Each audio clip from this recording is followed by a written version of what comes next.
Hello friends, welcome back to my YouTube channel infinite Gyan. So friends, आज हम discuss करने जा रहे हैं orientation in sulphonation, effect of temperature, कि किस तरह से जो ओरिएंटेशन ऑफ सल्फोनेशन है उसे टेम्परेचर इफेक्ट करता है। Sulphonation of naphthalene proceeds in a remarkable manner in as much as the orientation or substitution is governed by the temperature at which the reaction is carried out। तो यहाँ पे क्या रहता है, जो सल्फोनेशन होगी नेप्थलीन की वो एक रिमार्केबल मैनर में प्रोसीड होती है।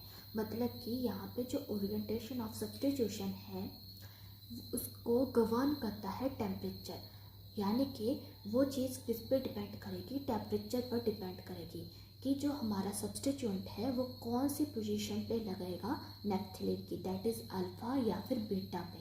तो वो किसके ऊपर डिपेंड करेगा, टेम्परेचर पर वो डिपेंड करता है। तो इससे जो हमारी प्रीवियस वीडियो थी जो कि हमारी इलेक्ट्रोफिलिक सब्स्टिट्यूशन रिएक्शंस थी नेप्थलीन की, वहाँ पे हमने सल्फोनेशन को सिंपली डिस्कस किया था। तो वहाँ पे मैंने आपको बताया था कि जब लो टेम्परेचर होता है, दैट इज़ 345 to 355 केल्विन जब टेम्परेचर होगा in the presence of concentrated sulphuric acid, तब हमारे पास अल्फा नेप्थलीन सल्फोनिक एसिड बनकर आएगा। और जब हमारे पास टेम्परेचर हाई रहेगा, दैट इज़ 435 केल्विन जब टेम्परेचर रहेगा, तब हमारे पास बीटा नेप्थलीन सल्फोनिक एसिड बनकर आएगा। ठीक है, तो इस चीज़ को लेकर के हमारे पास दो मेन रीज़न है। फर्स्ट वन रीज़न ये है कि यहाँ पे जो हमारा जिस तरह से हमारी दूसरी इलेक्ट्रोफिलिक सब्स्टिट्यूशन रिएक्शन होती हैं जिनमें कि हमारा अल्फ़ा जो प्रोडक्ट है वो रैपिडली फॉर्म होता है, उसी तरह से सल्फोनेशन में भी हमारा अल्फ़ा जो आइसोमर है वो जल्दी बनेगा। क्यों? क्योंकि यहाँ पे जो कार्बोकेटाइन है वो मोर स्टेबल है in comparison to beta. Carbocation क्या है, यहाँ पे मोर स्टेबल है। इसके बारे में हम पहले डिस्कस कर चुके हैं कि क्यों ये स्टेबल रहता है ज़्यादा। बीटा जो हमारा आइसोमर है, बीटा जो है इसकी कार्बोकेटाइन लेस स्टेबल रहती है। इसकी कार्बोकेटाइन क्या रहेगी, लेस स्टेबल रहेगी, जिसकी वजह से ये स्लोली फॉर्म होगा, स्लोली बनेगा, फास्टली नहीं बनेगा। एट लो टेम्परेचर पर ये बहुत स्लोली फॉर्म होगा, क्योंकि इसका जो कार्बोकेटाइन है वो लेस स्टेबल है इन कंपैरिजन टू अल्फ़ा। ठीक है, तो यहाँ पे अब जो हमारा मेजर प्रोडक्ट होगा एट लो टेम्परेचर पर वो कौन हुआ, अल्फ़ा हुआ। एट लो टेम्परेचर जो हमारा मेजर प्रोडक्ट होगा वो कौन हुआ, अब अल्फ़ा हुआ। Alpha naphthalene sulphonic acid is our major product at low temperature. ठीक है, और दूसरा कि जो हमारी हेलोजिनेशन थी और नाइट्रेशन थी, जिस तरह से वो क्या थी, सिंपल फॉरवर्ड रिएक्शंस थी, लेकिन ये क्या है, एक रिवर्सिबल है। ये एक रिवर्सिबल रिएक्शन है।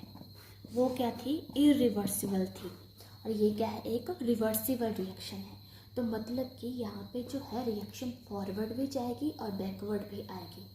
तो जब लो टेम्परेचर पर जो है हम डीसल्फोनेशन करवाएंगे, क्योंकि अगर हमने पहले क्या करवाई, हमने जब रिएक्शन फॉरवर्ड डायरेक्शन में गई तब हम करवा रहे थे सल्फोनेशन। ठीक है, सल्फोनिक एसिड को हम उसमें अटैच करवा रहे थे। अब जब वो बैकवर्ड नेप्थलीन में कन्वर्ट होगी, तो नेप्थलीन में कन्वर्ट वो तभी होगी जब यहाँ पे क्या हो जाएगी, डीसल्फोनेशन हो जाएगी। मतलब कि जो हमारा सल्फोनिक एसिड हमने ज्वाइन करवाया था वो रिमूव हो जाएगा।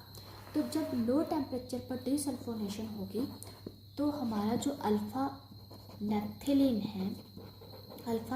है वो स्लोली डीसल्फोनेशन को शुरू करेगा, स्लोली डीसल्फोनेशन को शो करेगा, क्योंकि ये क्या था, एक मोर स्टेबल प्रोडक्ट है, क्योंकि इसकी जो कार्बोकेटाइन थी वो मोर स्टेबल थी और ये उस पोजीशन में ज़्यादा स्टेबल है। That is alpha naphthalene sulphonic acid more stable है नेप्थलीन से। तो इस वजह से यहाँ पे जो डीसल्फोनेशन होगी वो बहुत धीरे होगी। तो अगर हम इसके कंट्रोलिंग फैक्टर की बात करें इस प्रोसेस के, जब हमारा अल्फ़ा नेप्थलीन बन रहा है तो इसका जो कंट्रोलिंग फैक्टर है वो है kinetics of the reaction. Kinetic of the reaction means जो हमारी एक्सपेरिमेंटल कंडीशन है वो किस तरह की प्रोवाइड है, और जो हमारी एक्सपेरिमेंटल कंडीशन है वो किस तरह से इन्फ्लुएंस कर रही है और स्पीड ऑफ द रिएक्शन को, और आप कह सकते हो यील्ड को।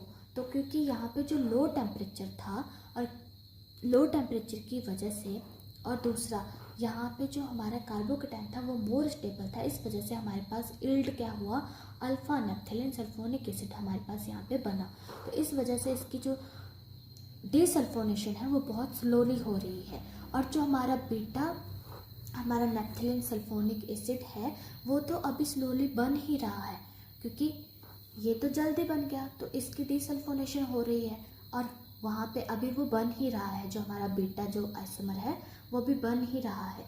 तो यहाँ पे डीसल्फोनेशन हमारी अल्फा नैप्थेलिन की हम करवा रहे थे, लेकिन वो क्या हुआ, अब ये रिएक्शन रिवर्सिबल है, तो ये फॉरवर्ड तो चली गई, बैकवर्ड भी इसने आना था। तो जब इसकी डीसल्फोनेशन होने लगी तो ये बैकवर्ड नहीं जा पा रही थी, क्योंकि ये स्लोली डीसल्फोनेशन को शो कर रही थी, क्योंकि जो इसका अल्फा नैप्थेलिन सल्फोनिक एसिड था वो ज़्यादा स्टेबल था। अब यहाँ पे हाई टेम्परेचर जैसे ही हमने किया तो इसमें हाई टेम्परेचर का एक इम्पॉर्टेंट रोल है। जैसे ही टेम्परेचर हाई हुआ तो जो डीसल्फोनेशन थी अल्फा नैप्थेलिन की, अल्फा नैप्थेलिन सल्फोनिक एसिड की, वो क्या हो गई, फास्ट हो गई। वो क्या हो गई, फास्ट हो गई। जैसे ही टेम्परेचर को हमने इंक्रीज़ किया, क्योंकि यहाँ पे जो हमारा अल्फा नैप्थेलिन था ये क्या हो चुका था, लेस स्टेबल। यहाँ पे ये हमारा क्या हो चुका था, लेस स्टेबल हो चुका था। लेस स्टेबल होने की वजह से इसकी डीसल्फोनेशन बहुत फास्ट होना शुरू हो गई। और दूसरी तरफ जो हमारा बीटा आइसोमर था जो कि स्लोली बन रहा था पहले, वो क्या हुआ, वो फास्ट बनना शुरू हो गया। जो बीटा आइसोमर था, बीटा जो आइसोमर था वो फास्ट बनना शुरू हो गया। ठीक है, जो हमारा बीटा नैप्थेलिन सल्फोनिक एसिड था वो फास्टली बनना शुरू हो गया, और जो हमारा अल्फा नैप्थेलिन था उसकी क्या हो गई, डीसल्फोनेशन हो गई हाई टेम्परेचर पर।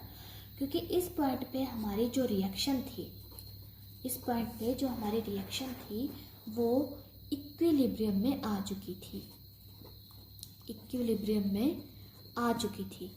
तो इक्विलिब्रियम जो हमारी रिवर्सिबल रिएक्शंस होती हैं, जब वो इक्विलिब्रियम में होती हैं तब उनका जो रेट ऑफ फॉरवर्ड रिएक्शन है वो इक्वल हो जाता है रेट ऑफ बैकवर्ड रिएक्शन के।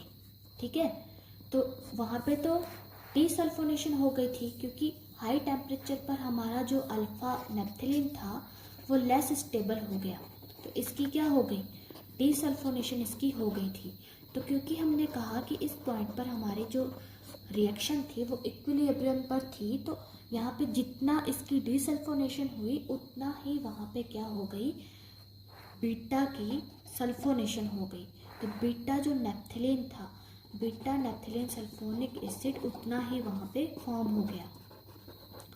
अब इस पॉइंट पे क्या हुआ, जो हमारा अल्फ़ा था, जो हमारा अल्फ़ा आइसोमर था वो तो दोबारा से नैप्थेलिन में कन्वर्ट हो चुका था, नैप्थेलिन में वो चला गया था, जबकि बीटा नैप्थेलिन हमारा सल्फोनिक एसिड यहाँ पे ज़्यादा बन गया। अब इसकी क्या थी, इसकी क्वांटिटी यहाँ पे हमारी बढ़ गई है। इसकी क्वांटिटी बढ़ जाने की वजह से ये हमारा क्या हो गया, यहाँ पे अब मेजर प्रोडक्ट हो गया। ये क्या हो जाएगा, अब मेजर प्रोडक्ट हो जाएगा। ठीक है, ये हो गया अब हमारा मेजर प्रोडक्ट। और इसका जो कंट्रोलिंग फैक्टर रहेगा, बीटा का जो कंट्रोलिंग फैक्टर रहेगा वो क्या रहेगा, थर्मोडायनामिक्स, दैट इज थर्मोडायनामिक्स इसका कंट्रोलिंग फैक्टर रहेगा। थर्मोडायनामिक्स मीन्स थर्मल एनर्जी, कि जो थर्मल एनर्जी प्रोवाइड हुई थी इस रिएक्शन को, उसने क्या किया, उसने स्पीड जो थी मॉलिक्यूल्स की, जो कि एनर्जी थी एनर्जी ऑफ मूविंग थी मॉलिक्यूल्स की, उसको बढ़ा दिया, जिसकी वजह से हमारा जो बीटा नैप्थेलिन सल्फोनिक एसिड था वो फास्टली बनना शुरू हो गया। तो इसलिए ये थर्मोडायनामिक्स पर डिपेंड करता है। और दूसरा पोजीशन ऑफ द इक्विलिब्रियम पर भी ये डिपेंड करता है।